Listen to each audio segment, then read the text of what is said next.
Destiny PvP is something I've become conditioned to. Its balancing is an anomaly that you can only begin to understand after playing it for so long that it somehow becomes somewhat acceptable. In some ways, this is because Bungie does such a good job of making every part of your loadout feel noticeable and high impact, so it feels good to use. As a result, the game becomes quote-unquote balanced based on the ever-present power spikes that are there in every single engagement. And as more time goes on playing Destiny, the longer I'm conditioned and tolerant of its quote-unquote balancing. Now, don't get me wrong. This chaos for some is what makes Destiny fun and what makes Destiny PvP unique, that it is all broken. And I think to have fun with that, there's nothing wrong with that. And even within that, I try and find my own enjoyment and appreciate different facets of skill that can still exist within that setting. However, when I often go to play other games, Halo, Call of Duty as some examples, it's like I'm brought back to my senses. The cracks in Destiny become more apparent and the flaws really show a lot clearer to me. Above all, I experience what this method of balancing is truly costing me. My agency as a player, but more importantly, my ability to understand what I need to do, which ultimately avoids the notion of feeling at a loss or helpless, which then leads to frustration. A feeling I'm all too familiar with experiencing in my time playing Destiny 2 PvP. The new Checkmate modifier aims to make good on this though, and I think it has generally succeeded and as a result is a lot more enjoyable for me personally. Through a series of small changes, it aims to give you more player agency to maneuver around different encounters and engagements and encourage people to investigate, to get aggressive and play faster without having to worry so much about being hit with something that they have no control over. This isn't year 1D2 though. The power spikes are still present, but they're managed in such a way that allows them to become more of an economy. So there's decision making to be done with it, which for me as the user has made it feel better to use effectively, and as someone going against it on the receiving end, feels better because I understand the cost of it. Checkmate has given me that effect of other games that allows me to have better player agency and understand what's happening without getting rid of those power spikes that are kind of unique to Destiny for a lot of people, myself included. But just before I get into my more specific feedback with Checkmate, let's go over the general things that are changed. Special ammo has a new economy. You have a meter to fill to gain special ammo, and the meter gets filled by your participation through the game of all kinds. Kills, assists, zone caps, or objective play, deaths even, and grabbing heavy ammo. No points or progress are lost on death, and that earned special ammo persists through lives and rounds. The second change of this modifier is your passive ability regeneration is reduced by 50%, and super regen reduced by 40%. Lastly, players have a little bit more health. I think a lot of people right now are expecting that it's roughly 220-ish health. Don't quote me on that, but the point is it's a small bump to health. But fret not, weapons are balanced individually and tuned individually to maintain that classic feel or potential. So in a lot of cases, your time to kill is the same and the game's balanced better around the mid-range weapons, with more niche weapons having to rely on their attributes that makes them excel in those scenarios more than a sheer time to kill. So now let's go over my more specific feelings with different aspects of Checkmate, starting with the special ammo economy. I like that the new special ammo system allows you to work for special in a timely manner, but promotes it more as an actual economy that produces phases of the game. The matches progress with the economy, enabling different stages of the game to make the game feel fresh at different points and exciting, while encouraging strategy or decision making with the ammo you obtained. I also like that this enables more strategies for different niches in the sandbox, like double primary feels more viable to have a consistent, well-rounded loadout the whole game, especially in the early game or pockets without special ammo as present. And then there's specials for a specific utility maybe. Cam loves the Spray Quaza build, or I like using Izanagi's Burden for the sole purpose of shutting down massive supers. I think the special ammo economy is all about speed. I love that the special ammo system is tied to your match presence, which means more actions, more contribution equals more progress towards ammo and more ammo. And I think there's less fear generally of one-hit kill weapons, which means more freedom to move and more freedom to play fast. This also enables new levers for balance for special weapons that wasn't previously made possible. The ammo quantity per weapon, per sub-archetype or full archetype, per transmat that you get, is now a balancing factor in what weapon type that you use. I think that's really cool. My biggest criticism for the special ammo system though is that I think it needs more visibility or transparency. I think the player transmat in the feed needs to stand out more because the feed can get rather cluttered, and honestly a lot of the time I just miss it. I'd love there to be a more noticeable sound cue for my personal transmat to know when I get my special just in the nick of time. And I'd love a sound cue or some way to tell if a player, at least in my proximity, has special or loaded special at that moment. I think there is a skill to understanding what phase of the game you're in and understanding when special is present in the majority of the match, but I would like and still appreciate more enhanced visibility to this. Now let's talk about the ability regeneration rate. I personally like that abilities feel like they have more meaningful cooldowns. I think more than ever, how and when you use abilities to augment combat is more meaningful. I think this ability regen rate prevents flooding engagements with abilities and diminishing gunplay. I also like that this longer cooldown rate allows regen mods, perks, and fragments to still be valuable, but usually prevent any sort of looping. Being on the receiving end, I think, of ability usage feels better, as I mentioned at the beginning of the video.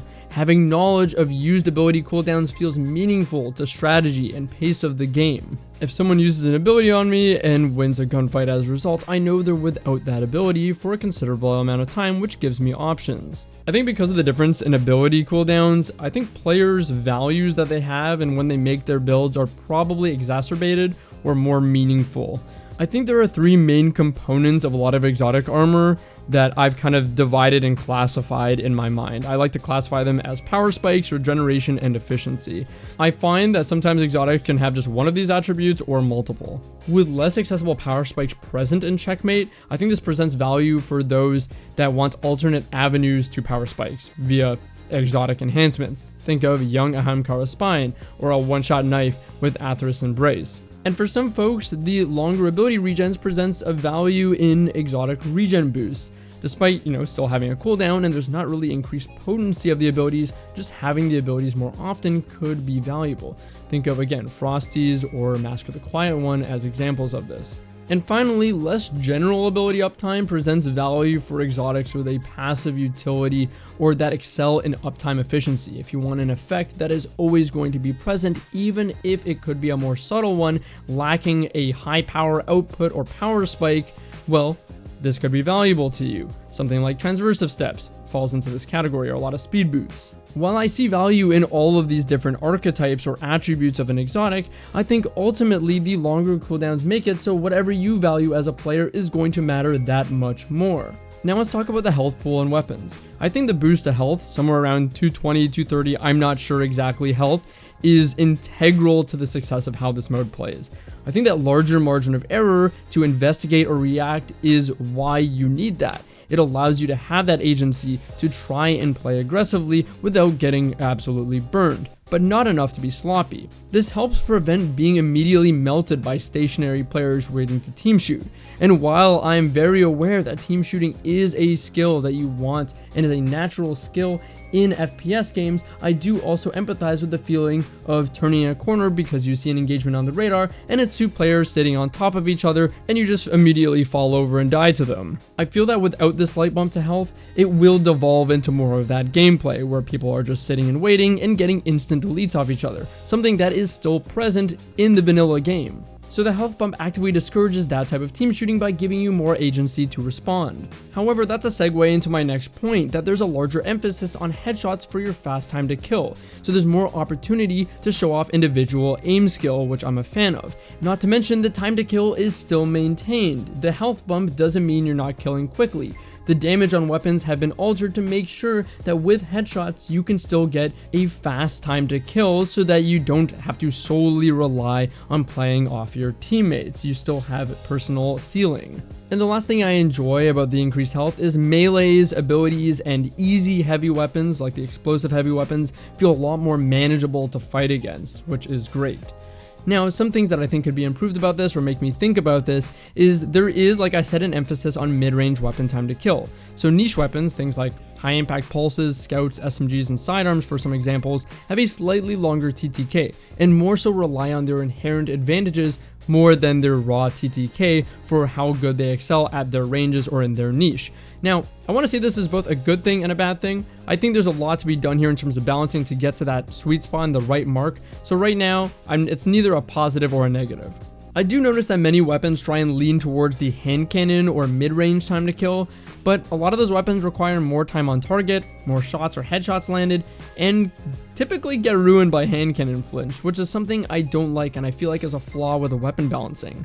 Hand cannons, if not at mid or average skill level, I think at high skill will likely dominate. The mode feels like it has good intention behind the niche weapons and increased headshot requirement, but it seems like hand cannons often don't follow those rules, making the mode feel like it exists to elevate them above other choices. Lastly, I think this goes without saying, these are the most powerful and biggest outliers in the mode. Bows, Fighting Lion, Vex Mythoclast deal too much damage, and swords get too much ammo per pull.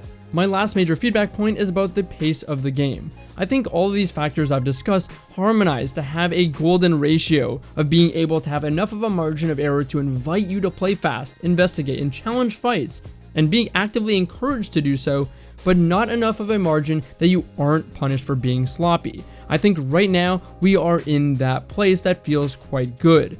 I want to define what speed means to me. For me, speed is not solely how fast you can move or how fast you can kill. It's for me how many actions or options I have to execute in a given moment. How many options do I have, and how many things can I do as a single player for my team in a given moment.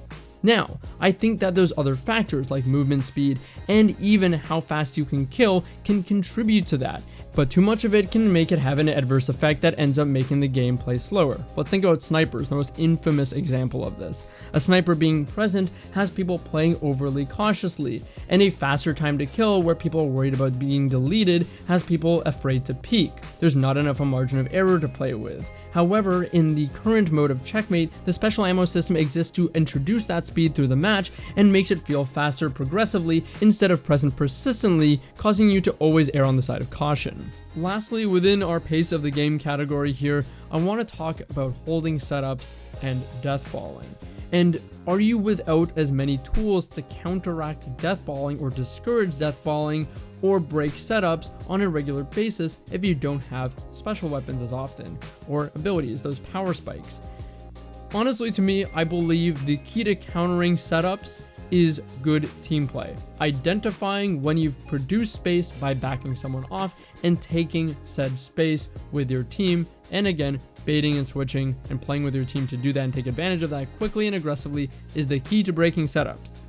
The same tools regarded as anti-deathball tools or anti-setup tools, I believe are the same ones that initiate the deathballing or hold the setup. At the end of the day, it is about how and when you use it or take advantage of using it, which I believe is more meaningful now with the cooldowns existing and with it being more of an economy.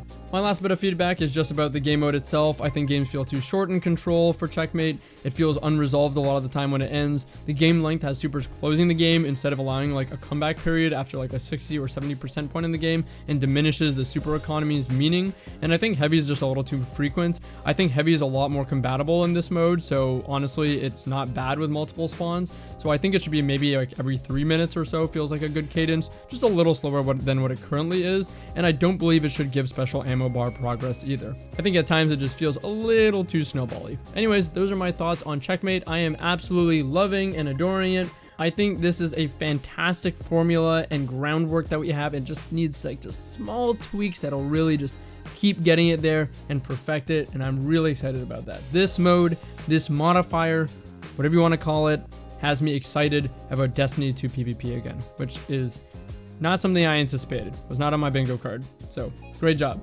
Thanks guys for watching, and hope you enjoyed. Take it easy.